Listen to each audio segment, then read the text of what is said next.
Bonjour, c'est Cryptoly, j'espère que vous allez bien aujourd'hui, parce qu'on va parler de la journée d'hier. Hier qui était très particulière, avec une chute de Bitcoin, des altcoins qui se tenaient majoritairement. On commence cette journée aujourd'hui avec quand même des altcoins qui sont en train de retracer, qui subissent un petit peu la liquidation, mais il ne faut surtout pas oublier ce que l'on a eu sur les 7 derniers jours, avec une phase d'hyper-accélération sur beaucoup d'altcoins. Donc oui, c'est normal à un moment donné qu'on respire. Et l'idée, c'est de voir si oui ou non on est dans une correction d'accélération, c'est-à-dire une correction temporaire où on va juste consolider en dessous de 200 000 pour ensuite aller casser et aller chercher des targets plus hauts au niveau de BTC, ou est-ce qu'on est vraiment dans une correction qui est plus grave, une correction plutôt classique qu'on connaît déjà. On va revenir dessus dans quelques instants. Et avant de commencer, je vous rappelle que nous avons une masterclass qui aura lieu le dimanche 1er décembre à 18h, dans lequel on va revenir sur le marché, sur mes positions, sur comment j'envisage les prochaines semaines et les prochains mois, parce que nous sommes dans cette phase parabolique, même si actuellement nous sommes dans une phase de transition, dans une phase peut-être de respiration, mais ce sont des opportunités à saisir, et il y en a encore plein, et c'est justement le sujet de cette masterclass. L'inscription est en commentaire et en description si ça vous intéresse, et on repart sur les cryptos. Juste, je vous rappelle un petit peu où on en est, c'est-à-dire qu'on sent, oui, une pression baissière, mais les 100 000 étaient vraiment il y a pas loin. Et les 94 000, il y a quelques jours, n'étaient pas 94 000 de peur, mais 94 000 de cupidité, 94 000 d'euphorie, et là, on est en train de shifter. Beaucoup sont en train de shifter, peut-être pas vous, et j'espère qu'à m'écouter, ce n'est pas votre cas, parce que vous savez très bien qu'à un moment donné, on doit avoir une respiration, on doit avoir une consolidation, surtout pour casser des niveaux clés. Mais par contre, ce qui a été perturbant dans ce mouvement, car on s'est retrouvé sur des altcoins qui ont tenu par rapport à Bitcoin. Bitcoin s'est enfoncé, les altcoins ont quand même majoritairement tenu. Est-ce que c'est quelque chose qu'on a déjà vu? J'ai envie de vous dire oui, à plusieurs reprises, pas forcément positif, et d'autres plutôt positives. On est de l'ordre de 50-50, on va revoir ça un petit peu plus tard. Ce qui est intéressant de noter, c'est que quand on compare BTC à Total 3 c'est l'ensemble des cryptos en dehors de Bitcoin et d'Ethereum, on voit qu'on a un petit retracement qui a eu lieu principalement dans la nuit et ce matin, mais qui n'était pas le cas hier soir déjà de base, et on est dans une forme de consolidation. On n'a pas eu, comme d'habitude, une chute exponentielle sur les altcoins. Normalement, on est censé avoir quand même quasiment 2 fois la chute par rapport à BTC. Donc c'est plutôt positif. C'est ce qu'on pourrait se dire. Surtout quand on regarde les liquidations, on pourrait se dire que 500 millions de liquidations, 387 millions de longues, majoritairement sur BTC, Ethereum, assez peu sur les altcoins, vraiment un mouvement de Bitcoin. Et ça se voit aussi sur la dominance. Dominance qui a chuté, donc c'est la part de Bitcoin sur l'ensemble des crypto-monnaies. Le fait que la dominance chute, ça veut dire que les altcoins tiennent beaucoup plus que Bitcoin. Il y a 2 possibilités, soit les altcoins surperforment Bitcoin dans une phase d'accélération, soit elles sont plus résilientes à une chute. Et là, c'est ce que l'on voit. On voit qu'elles sont plus résilientes sur une chute. Mais encore une fois, pourquoi? Je vois plusieurs explications. On va revenir dessus. La première, ça va être ici des différents ETF dans lesquels on a eu une sortie de 435 millions. D'accord, donc forcément à un moment donné qu'on commence à avoir une ou deux sorties comme on avait déjà eu le 14 et le 15 novembre ici, on va avoir des phases de respiration et de consolidation. D'accord, donc c'est ce que l'on retrouve au niveau de BTC, c'est ce que l'on retrouve au niveau de la dominance. On a un BTC qui est en train de respirer parce que principalement nous sommes actuellement sur une chute, une vente, un maintien sur Bitcoin. Alors, vous inquiétez pas, il y en a qui achètent énormément à côté pour compenser ça, mais ça empêche qu'à un moment donné, on a de la liquidation sur Bitcoin. Ce qui se passe, c'est que on a de la communication sur Bitcoin, donc les gens rentrent sur BTC, les gens vendent sur BTC, les gens rentrent puis se disent « Ah, j'aurais pas dû, j'ai perdu 3%, je revends ». Ou les personnes, à contrario, se retrouvent sur des niveaux de liquidation parce qu'ils sont rentrés en levier sans forcément comprendre pourquoi. Ils se font littéralement exécuter par les exchanges. Faites attention, levier, c'est bête de perdre maintenant, parce que la season n'est pas encore passée, parce que le cycle ne fait que commencer au niveau de la phase haussière. Donc il faut être juste prêt et accepter ce type de mouvement-là. Et justement, ne pas prendre trop de risques par rapport à des niveaux clés, surtout avec du levier. Au niveau du momentum, c'est pareil, on voit que ça tient plutôt bien. On a quelques excès qui sont en train de corriger, on voit SUI, on voit Dogecoin, mais majoritairement c'est en train de se compresser, c'est en train de se recorréler par rapport à BTC. Ça fait écho à ce que je vous avais dit dans une quotidienne précédente, plus on allait avoir un écartement entre les différents altcoins, plus on allait avoir un risque de recorrélation avec une phase de liquidation. Mais concrètement, est-ce qu'on a vraiment une phase de liquidation sur les altcoins ? J'ai envie de dire pas forcément. On regarde Solana BTC, donc qui représente Solana versus Bitcoin, donc la force de Solana. On voit qu'on est plutôt stable. Ethereum BTC, on a même une surperformance d'Ethereum. Caspa versus BTC, pareil, on est plutôt bon. Quand on va aller regarder AKT, on est plutôt bon. Render aussi. AAV aussi. Phantom aussi.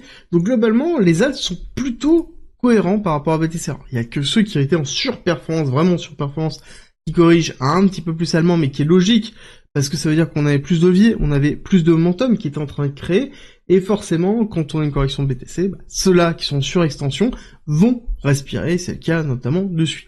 Donc globalement, pour moi, j'aurais vous dire, on est plutôt bon sur les altcoins, on est plutôt bon, on n'a pas trop de levier actuellement, là c'est la représentation des funding rates, et quand on est vert comme c'est, qu'on n'est pas orange ou jaune, ça veut dire qu'on est sur des funding rates qui ne sont pas surexposés. On est bien longue, mais on n'est pas sur trop de levier. Donc il n'y a pas une volonté à aller liquider beaucoup d'altcoins. Parce que c'est ça le problème gérant sur les altcoins.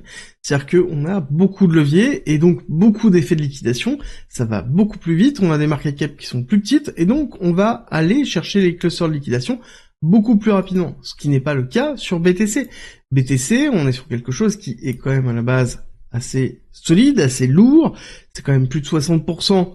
Un petit peu moins maintenant, mais plus de 60% de la valeur totale des cryptos. Donc c'est quand même le mammouth de la salle. Mais ce mammouth de la salle, à un moment donné, faut qu'il respire. Surtout quand on est versus les 100 000 $. Ça fait mal, les 100 000 $, c'est compliqué à passer. On voit d'ailleurs qu'on a comblé le gap CME d'hier, d'ouverture de lundi, puis ensuite on a fait la continuité de mouvement. On n'est pas allé retester 100 000, donc on a bien un mouvement baissier fort, avec ici un mouvement au niveau de midi dans lequel on a été assez agressif, et ensuite on a consolidé dans la zone des 382,05 du mouvement. Le mouvement, pour moi, ce mouvement haussier ici, commence sur cette zone-là, et ça c'est important à retenir. Les 85 000, un petit peu en dessous de 86 000, niveau très important, on va le garder en tête un petit peu plus loin. Pourquoi ? Parce que on a deux typologies de retracement. Le premier, ça va être un retracement pour préparer une rupture de résistance, c'est ce qu'on appelle un retracement de consolidation, dans lequel on va faire quelque chose comme ça pour ensuite casser. On peut aller un petit peu plus bas, et ensuite faire de l'oscillation, et aller casser à la hausse. C'est un peu ce type de mouvement que l'on avait ici, d'accord ? Sauf que avec plus d'amplitude, c'est un peu l'idée. Et c'est quelque chose qu'on a déjà vécu, il y a quelques années de ça, dans le cycle précédent. Alors, et c'est pour ça qu'on va faire une petite comparaison, parce que c'est très intéressant de faire ce type de comparaison au niveau du price action. On pourrait voir la comparaison sur la rupture des 20 000 $ que l'on avait. Les 20 000 $ se trouvaient ici, tac, et c'était compliqué de passer les 20 000 $. On voit bien que les 20 000 $ étaient une zone très complexe, dans laquelle on a eu une chute, deuxième retest, encore une chute, on s'est enfoncé petit à petit avant d'avoir encore un retest, puis ensuite une rupture assez forte par la suite. Et c'est même dans les typologies de prix et de price action, de construction en fait du prix, quand on remonte encore un tout petit peu, on voit que même la barre des 24 000, qui était une résistance, quand on est en découverte de prix, ce sont des mouvements qui sont plutôt classiques. Chaque niveau doit être combattu et doit être travaillé, et c'est ce que l'on voit aussi ici, dans lequel on avait fait une première tentative, consolidation, deuxième tentative, gros rejet, et ensuite on continue à faire une tentative, et on accélère à la hausse. Pareil ici. Encore une fois, c'est cette typologie-là de travail qu'on n'a pas encore eu au niveau de BTC sur la première phase d'accélération. Maintenant, la question que l'on doit se poser, c'est est-ce qu'on est dans cette typologie-là de consolidation, ou est-ce qu'on est dans une typologie un peu plus agressive, et là, on remonte un petit peu plus, qui va être dans cette partie-là, avec une phase de descente, retravail aussi, deuxième phase de descente, ABC, d'accord, consolidation, accumulation, et ensuite on repart. Donc ça, c'est une correction qui peut être un petit peu plus salée, pour vous donner un ordre d'idée par rapport à la correction qu'il y a eu sur cette période-là. On voit moins 19%, ok, est-ce qu'on a moins 19%? Non. On est actuellement à moins 6%, moins 19. On va chercher plus bas. On va chercher plus bas, on va chercher plus bas, on va chercher plus bas. On va chercher le gap CME, 80 000, 77 000. D'accord? Il y a un niveau qui est plutôt clé, un niveau important. Ok.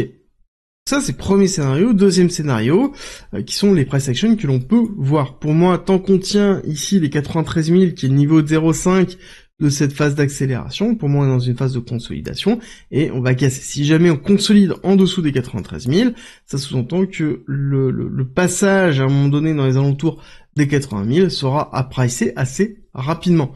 L'autre niveau, important, et c'est là où je vous disais que ça va se jouer, qui était ce qui est légèrement en dessous des 86 000, c'est pour plusieurs raisons. C'est que quand on regarde la totalité du mouvement que l'on a eu, c'est le mouvement total qui nous a donné les 100 000 $, c'est la rupture du bull flag, c'est le 6 novembre, d'accord, et ce mouvement a commencé ici, a commencé dans les alentours des 66 734, d'accord.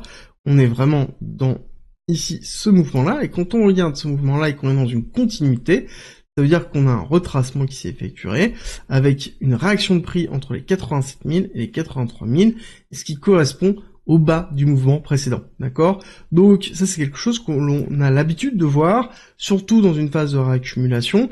Alors là je vais rentrer un petit peu dans la technique, je vais faire vraiment très simple, mais dans lequel on a un premier retest, une première respiration du marché, qui va calmer un petit peu, et ensuite on a encore une dernière accélération avant d'aller retester cette partie-là. Donc ça c'est ce qu'on appelle un PSI, ce qu'on appelle un BC, là on fait un AR, ST, et potentiellement après on peut faire la mise en place d'un cric, d'un saut, bref ça dépend après des typologies que l'on peut avoir. Si on est dans une réaccumulation, on fera une réaccumulation assez forte ici pour repartir à la hausse. Ce sont des mouvements qui sont assez violents, ce sont des mouvements de manipulation, qui sont aussi plutôt logiques par rapport aux entrées et sorties que l'on peut retrouver au niveau du marché, que ce soit au niveau des ETF, que ce soit au niveau des achats de notre ami Michael Saylor, parce que c'est un petit peu le cas, hein. Michael Saylor achète 55 500 bitcoins pour 5 milliards de dollars, avec un prix moyen de 97 000, d'accord? Il a acheté, pas le top, mais pas loin, d'accord? Il a acheté vraiment très très haut. Donc on a quand même beaucoup de flux qui compensent aussi les sorties que l'on peut avoir, et malgré ça, on a une chute. En même temps, c'est normal, on doit avoir des respirations, on doit aller chercher un certain nombre de liquidités, et justement, le niveau que je vous ai donné tout à l'heure, on voit qu'on a un gros pool de liquidités qui est là. Pareil, si on regarde ici les niveaux entre 70 et 80 où se trouve le gap CME, on a beaucoup de niveaux de liquidité. Mais ça empêche qu'on a beaucoup d'injections. Mais elles sont là, malgré ça, pourquoi on est en train de chuter? Bah parce que on a une forme de pricing qui est en train de se faire. Pricing qui se trouve aussi au niveau du S&P 500, où on a beaucoup de mal. On voit qu'on a fait une accélération haussière, puis un retracement. Pareil sur le Nasdaq, donc on a une macroéconomie qui est un petit peu compliquée. Et la macroéconomie influe directement sur les injections de flux qu'on retrouve au niveau de Bitcoin, au niveau des ETF. Et forcément, on a ceux qui sortent, mais aussi on a ceux qui se couvrent. Ceux qui se couvrent, généralement, vont utiliser du levier pour ici ouvrir une position short, une position vendeuse sur leur Bitcoin, pour pouvoir justement empêcher d'avoir une baisse trop forte au niveau de BTC sur les mouvements de retracement comme on le vit là. Mais ça n'empêche que ça ne change rien, encore une fois, tout est une question de mental, on prend un petit peu de recul par rapport à tout ça, on a Michael Saylor qui achète, ok, on a à côté nos amis anglais qui vont définir ici pareil comme Trump une réserve pro-Bitcoin, donc ça on l'avait défini qu'à un moment donné on allait avoir une compétition qui allait se faire, et c'est exactement ce que l'on est en train de voir de ce côté-là. Et cette compétition et cet intérêt que l'on voit aussi, on voit qu'il y a des jeux politiques qui sont en train d'être effectués, notamment dans les nouvelles, avec Justin Sun qui devient investisseur de la plateforme crypto de Trump avec 30 millions, et ça devient le plus gros investisseur. Justin Sun, qui est considéré comme étant un paria aux USA, en tout cas à l'heure actuelle, qui essaie de se racheter une conduite déjà depuis un certain temps, notamment avec sa blockchain Tron, de voir s'il y a une relation qui va se tisser. Je ne pense pas, je pense que juste Justin Sun est en train de s'amuser et de jouer par rapport aux possibilités qu'offre la finance décentralisée et surtout la crypto-monnaie, le fait de devenir investisseur directement dans le projet de Donald Trump, le président des USA. Forcément, je suis sûr que ça va beaucoup lui plaire. À côté, nous avons Tether qui est en enquête, toujours depuis assez longtemps aux USA, et on voit qu'il y a des éléments qui convergent vers le fait qu'il est utilisé par certains cartels pour blanchir une partie d'argent, voire même ils font de l'arbitrage avec Tether. C'est pour vous donner jusqu'où ça va. Bon, après pour moi, j'ai envie de vous dire que c'est le même principe. l'utilisation de l'argent, du cash. On voit bien que c'est ce qui est le plus utilisé à l'heure actuelle pour tout ce qui est transfert et blanchiment d'argent. Ce n'est pas pour rien que dans l'entraînement des chiens qui détectent les dollars, qui détectent les fiat, qui détectent le cash, ils sont entraînés aussi à la cocaïne parce qu'il y a toujours des traces en fait de stupéfiants dedans. Donc on prend du recul par rapport à ce type de nouvelles, mais ça me fait sourire parce qu'on est dans une démarche où Tether essaie vraiment de redorer son image et on voit qu'il est toujours rattrapé par son utilisation, ou en tout cas on nous fait comprendre que oui c'est bien, mais c'est pas que bien non plus. Et c'est ce que l'on retrouve aussi au niveau de nous, la partie des gènes, les mêmes coins, avec Pump and Fun, dans lequel ils ont décidé, ça y est, d'arrêter les live streaming. On avait vu que ça allait assez loin, même beaucoup trop loin. C'est-à-dire que lorsque on lançait un même coin, on pouvait lancer aussi un streaming. Il y a des personnes qui sont restées des heures et des heures aux toilettes, se filmant. Enfin voilà, on est allé même très loin, voire même trop loin, sur l'image notamment de la crypto, et ça fait aussi mal quand on regarde par exemple le propriétaire de Peanuts and Fred, qui sont les deux animaux qui ont été euthanasiés par le gouvernement américain, dans lequel on a eu un meme coin qui a explosé à la hausse, qui a été Peanuts, qui est arrivé à $1 milliard, et donc il dit que le monde de la crypto a pris sa tragédie et en a profité de toutes les manières possibles. Les gens veulent gagner de l'argent, et tout ça, c'est tout simplement méprisable. Bon, voilà, c'est un peu l'image que l'on peut donner d'une certaine façon, donc il faut aussi prendre du recul par rapport aux actions que l'on effectue et à l'image qu'on veut donner au niveau de la crypto, parce qu'à un moment donné, c'est ce qui va rester dans la réglementation. Ce ne sont pas les bonnes choses, ce sont plus les dérives qui restent et qui sont réglementées et qui qui servent de base pour la réglementation. Donc il faut vraiment faire attention à tout ça. Bref, tout ça pour dire que nous sommes dans une période de 49 au niveau de la alt season. On a monté pour bien vous montrer le fait qu'on a une résilience au niveau des altcoins par rapport à Bitcoin. Et moi, ce qui m'inquiète un petit peu, c'est de voir un BTC qui est en train de corriger. À côté, c'est en train d'être racheté par les top traders, ce qui est plutôt positif. Mais à côté, j'ai une augmentation drastique de l'open interest et une augmentation du funding rate. Donc ça veut dire que les gens sont en train d'acheter à blinde avec des leviers sur BTC. Donc je pense qu'il y a une phase de nettoyage qui peut continuer encore un petit peu. Dans tous les cas, on aura une réponse très vite dans la semaine à venir. On va aller se diriger directement sur Bitcoin pour bien voir ça. Parce que nous sommes actuellement dans une phase de rebond des 0,5 et je vous l'ai donné tout à l'heure. Voir si oui ou non on tient, et notamment le niveau assuré, ça va être les 96 000. Est-ce qu'on se fait rejeter ou pas? Si on se fait rejeter, on est bien dans une continuité baissière, et donc à ce moment, on ira chercher les niveaux suivants dont on a parlé tout à l'heure, et peut-être à ce moment-là, on aura une phase de liquidation au niveau des altcoins. Donc faites bien attention à votre partie émotionnelle. Ne vous faites pas sortir du marché alors que on est au début vraiment de cette phase parabolique qui caractérise le bull run. Et d'ailleurs, je vous rappelle de vous inscrire pour le live et le masterclass de dimanche 1er décembre à 18h. C'est en commentaire et c'est en description. Et si vous avez aimé la vidéo, c'est simple, likez, partagez et abonnez-vous. Et on se retrouve très vite pour une nouvelle vidéo.